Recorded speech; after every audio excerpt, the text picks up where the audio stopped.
দীর্ঘদিনের ইসরায়েল ফিলিস্তিন সংঘাতের প্রেক্ষাপটে ইসরায়েলি প্রতিরক্ষা বাহিনীর বিরুদ্ধে বারবার একটি অত্যন্ত গুরুতর অভিযোগ উঠেছে।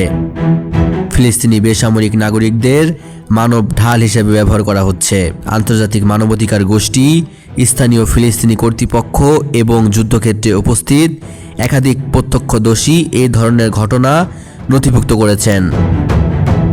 মানবাধিকার সংস্থাগুলোর দাবি, আইডিএফ মাঝে মাঝে ফিলিস্তিনিদের জোরপূর্বক তাদের সামরিক কার্যকলাপের সঙ্গে যুক্ত করে। এর মধ্যে সবচেয়ে সাধারণ কৌশলগুলো হলো সামরিক অভিযানে বা অভিযানে যাওয়ার আগে ফিলিস্তিনিদেরকে তাদের সামনে সামনে হাঁটতে বাধ্য করা, হামাস বা অন্য কোনো সশস্ত্র গোষ্ঠীর পাল্টা আক্রমণ থেকে ইসরায়েলি সৈন্যদের রক্ষা করা যায়। এছাড়া ফিলিস্তিনি বাড়িগুলোতে প্রবেশ করে সেখানে অস্থায়ী সামরিক ঘাঁটি স্থাপন এবং মালিকদেরকে তাদের পরিবারের সদস্যদের দরজায় বা ছাদে অবস্থান নিতে বাধ্য করার মতো ঘটনাও ঘটেছে।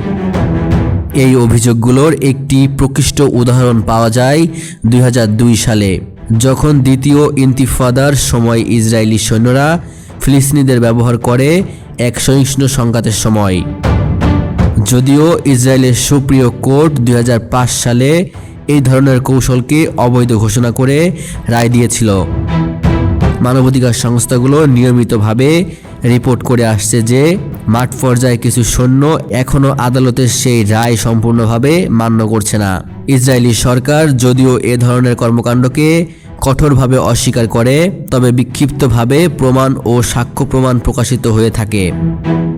তাদের দাবি, জঙ্গিরা আবাসিক ভবন, স্কুল, হাসপাতাল এবং মসজিদের মতো জনবহুল বেসামরিক কাঠামোর ভেতরে সামরিক কার্যকলাপ পরিচালনা করে।